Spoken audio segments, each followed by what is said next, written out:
ಕೂಡ ಇದಕ್ಕೆ ಹೋಗ್ಲೇಬೇಕು, 2 ಸಾರಿ ಮಿಸ್ ಆದ್ರೆ ಇನ್ನು ಬೈಕಂತಾರೆ, ನನ್ನ ನಂಬಲ್ಲ, ಇವನು 11ನೇ ಆಗ್ಬಿಟ್ಟ ಅಂತ ಅನ್ಕಂತ ಬೈಕಂತಾರೆ ಅಂತ ನಾನು ಈ ಕಾರ್ಯಕ್ರಮಕ್ಕೆ ಬಂದಿರ್ತಕ್ಕಂಥದ್ದು. ಎಲ್ರಿಗೂ ಒಳ್ಳೇದಾಗ್ಲಿ. ಬಹುಶಃ ನಿಧಾನಕ್ಕೆ ಎದ್ದೇಳ್ತಾ ಇದ್ದೀರಾ. ಹೆಂಗೆ ಎದ್ದೇಳ್ತೀರಾ ಒಕ್ಕಲಿಗರು ಅಂತಂದ್ರೆ, ನಾನು ಎಲ್ಲ ಸಮಾಜಗಳನ್ನ ನೋಡಿದ್ದೀನಿ. ಸಣ್ಣ ಪುಟ್ಟ ಸಮಾಜಗಳಲ್ಲೂ ಕೂಡ ಹೊಂದಾಣಿಕೆ ಇದೆ, ಸಮಾಜದಲ್ಲಿ ಆರ್ಗನೈಸೇಷನ್ ಮಾಡ್ಕೊಂಡಿದ್ದಾರೆ, ಎಲ್ಲರೂ ಒಗ್ಗಟ್ಟಿದೆ. ನಮ್ಮಲ್ಲಿ ಒಳಪಂಗಡಗಳು ಎಲ್ಲ ಸಮಾಜದಲ್ಲೂ ಇದೆ. ಯಾವ ಸಮಾಜದಲ್ಲಿ ಹೊರಪಂಗಡಗಳು ಹೊರತಾಗಿರ್ತಕ್ಕಂಥ ಸಮಾಜ ಯಾವುದೂ ಇಲ್ಲ. ನಮ್ಮ ಒಕ್ಕಲಿಗರ ಸಮಾಜದಲ್ಲೂ ಕೂಡ ಒಳಪಂಗಡಗಳಿದ್ದಾವೆ. ಅವು ನಮ್ಮ ಆಚರಣೆಗಳಿಗೆ ನಾವು ಇಟ್ಕೊಬೇಕಾಗುತ್ತೆ.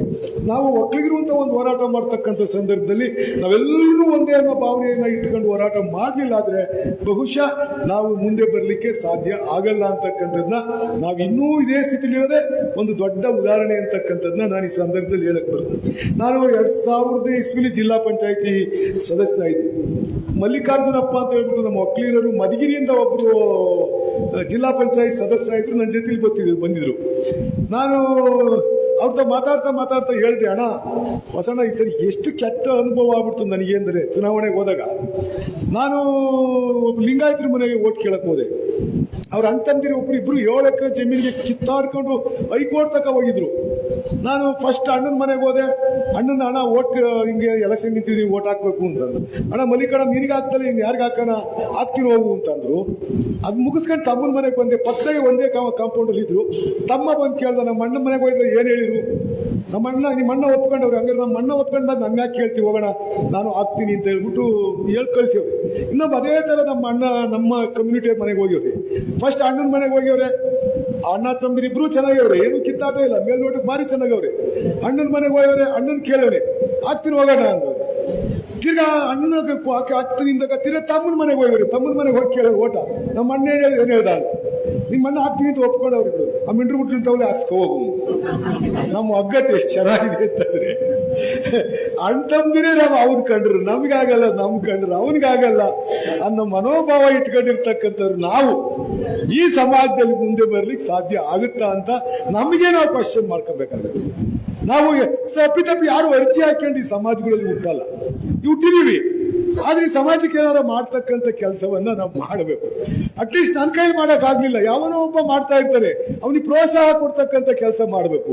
ನಾವೇನ್ ಮಾಡ್ತೀವಿ, ಪೆಟ್ಟಿಗೆ ಹಿಡಿತಾ ನಿಂತ್ಕೊಂತೀವಿ, ಅರ್ಧ ಟೀ ಕುಯ್ತೀವಿ.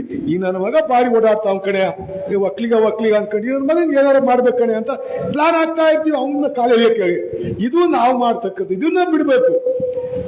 ನೀವು ಬದುಕಿ ನಾವು ಬದುಕೋಣ ಅಂತಕ್ಕಂಥದ್ನ ಈ ಸಮಾಜದಲ್ಲಿ ಎಲ್ಲರೂ ಕೂಡ ಬದುಕನ್ನ ಕಟ್ಕೊಳ್ತಕ್ಕಂಥ ನಿಟ್ಟಿನಲ್ಲಿ ನಾವು ಪ್ರಯತ್ನಗಳನ್ನ ಮಾಡಿ ಮಾತ್ರ ನಾವು ಮುಂದೆ ಬರ್ಲಿಕ್ಕೆ ಸಾಧ್ಯ ಆಗುತ್ತೆ. ಇನ್ನು ಒಕ್ಕಲಿಗ ಸೇರ್ ಬಗ್ಗೆ ಮಾತಾಡಿದ್ರು. ನಾನು ಅಧ್ಯಕ್ಷ ಆದ್ರೆ ಅದನ್ನ ಹೋದ್ರೆ ಬ್ರಹ್ಮಾಂಡ ಭ್ರಷ್ಟಾಚಾರ ಐತೆ ಅದ್ರೊಳಗೆ. ನಾನು ಒಕ್ಕಲಿಗ ಅಂತ ಹೇಳ್ಕೊಳಕ್ಕೆ ನನಗೆ ನಾಚಿಕೆ ಆಗುವಷ್ಟು ವ್ಯವಸ್ಥೆಯನ್ನು ಅಲ್ಲಿ ಮಾಡಿರ್ತಕ್ಕಂಥದ್ದು. ನೋಡಿ, ನಮ್ಮ ವೀರನಗೌಡರು ಗೊತ್ತಾ ನಿಮ್ಗೆ? ಗೊತ್ತಿರಲ್ಲ ಅಂತ ಕಾಣಿಸುತ್ತೆ. ಮಾಜಿ MLA ಅವರು, ನಮ್ಮ ತಾಲೂಕಲ್ಲಿ ಮಾಜಿ MLA. ನಾವೆಲ್ಲ ಅಲ್ಲಿ ಹೋರಾಟ ಮಾಡಿ ಅವ್ರನ್ನ ಗೆಲ್ಸಿದ್ದಂಥದ್ದು. ಯಾರು ಅದರ್ಸ್ ಗೆಲ್ಲಕ್ಕೆ ಆಗಲ್ಲ ಅಂದಾಗ ನಾವು ಅಲ್ಲಿ ಅವ್ರನ್ನ ಏನಾರ ಮಾಡಿ ಗೆಲ್ಲಿಸ್ಬೇಕು ಅಂತ ನಾನು ಈ ರಾಜಕಾರಣಿಗಳು ಕಂಡ್ರೆ ಹುಟ್ಟು ಲೋಫರ್ ನನ್ನ ಮಕ್ಕಳು ಅಂತ ಬೈಕಲ್ಲಿ ಕೂತ್ಕೊತಿದ್ದೆ. ನಾನೇ ವಿಧಿ ಇಲ್ದೇನೆ ನಮ್ಮ ಅಪ್ಪಂಗೆ ಸೀಟ್ ಕೊಡ್ಲಿಲ್ಲ ಅಂತ ಏನಾರ ಮಾಡಿ ಸರ್ ಗೆಲ್ಲಿಸ್ಲೇಬೇಕು ಅಂತ ವೀರನಗೌಡರು ನಿಲ್ಸ್ಕೊಂಡು ಗೆಲ್ಲಿಸ್ತು. ಎಲ್ಲರೂ ಒಗ್ಗಟ್ಟಾಗಿ ನಿಂತ್ಕೊಂಡು ಗೆಲ್ಲಿಸ್ತು. ಅಂತ ಮಗ ಅಲ್ಲಿ 6 ಅಂಗಡಿ ತಾಂಡವ್ರಿ. 24,000 ರೂಪಾಯಿ, 24 ಲಕ್ಷ ಇದುವರೆಗೂ ಅದಕ್ಕೆ ಅವನು ಬಾಡಿಗೆ ಕಟ್ಟಬೇಕು. 1 ರೂಪಾಯಿ ಬಾಡಿಗೆ ಕಟ್ಟಿಲ್ಲ. ಇದೇ ತರ ಅಲ್ಲಿರ್ತಕ್ಕಂಥ ಡೈರೆಕ್ಟರ್ಗಳೆಲ್ಲರೂ ಅದೇ ಆಗಿದ್ದಾರೆ. ನಾನು ಹೋದ್ಮೇಲೆ ಗಲಾಟೆ ಮಾಡಿ ಇದುವರೆಗೂ ಅಲ್ಲಿ ಬತ್ತಿದ್ದು ಬಾಡಿಗೆ ಎಷ್ಟು ಅಂದ್ರೆ ಹನುಮಂತರ ಹೆಪ್ಪರೆ 1,29,000 ಬಾಡಿಗೆ ಬತ್ತಿದ್ದು. ಮೊನ್ನೆ ನಾನು ಎಲ್ಲ ಕೂತ್ಕೊಂಡು ಕರೆದು ಏನೇನೋ ಮಾಡಿ ಒಂದು ಆಸ್ತಿ ಐತಿ, ಅದನ್ನ ಹೇಳ್ತೀನಿ ಮುಂದೆ. ಎಲ್ಲಾರು ಕರೆದು ಮಾತನಾಡಿ ಸೆಟ್ರೇಟ್ ಮಾಡಲೇಬೇಕು ಅಂತ ಎಲ್ರಿಗೂ ಕೂಡ ನಾನು ರೇಟ್ ಫಿಕ್ಸ್ ಮಾಡಿದೆ. ಆ ರೇಟ್ ಫಿಕ್ಸ್ ಮಾಡಿದಕ್ಕೆ ಈಗ ಬರ್ತಾ ಇರೋ ಬಾಡಿಗೆ 8,80,000 ಬಾಡಿಗೆ ಬರುತ್ತೆ. ನಾನು ಕಡಿಮೆ ಮಾಡಿರೋದು, ಅದು MG ರೋಡ್ಗೆ ಅಲ್ಲ, ಅದು MG ರೋಡ್ಗೆ ಇನ್ನೂ ಜಾಸ್ತಿ ಬರುತ್ತೆ. ಸುಮಾರು ಅಲ್ಲಿರ್ತಕ್ಕಂಥ ಎರಡು ಬಿಲ್ಡಿಂಗ್ ಅಲ್ಲೇ ಒಂದು 20 ಲಕ್ಷ ರೂಪಾಯಿ ಬಾಡಿಗೆ ಬರುತ್ತೆ. ಅಂತಂದ್ರೆ ನೀವು ಉರ್ದುಂಬಿಸಿ ನನ್ನ ಕೈಯಲ್ಲಿ ಕಾಸು ಖರ್ಚು ಮಾಡಕ್ ಆಗಲ್ಲ. ಬಾಯ್ಲ ಎರಡು ಒಳ್ಳೆ ಮಾತಾಡಕ್ ಏನಾಗೈತೆ? ದೇವ್ರು ಬಾಯಿ ಕೊಟ್ಟಿರೋದು ಯಾಕೆ? ನೀವು ಹೆಂಗ್ ಬೇಕಾದ್ರೂ ಉಪಯೋಗಿಸ್ಕೊಬಹುದು.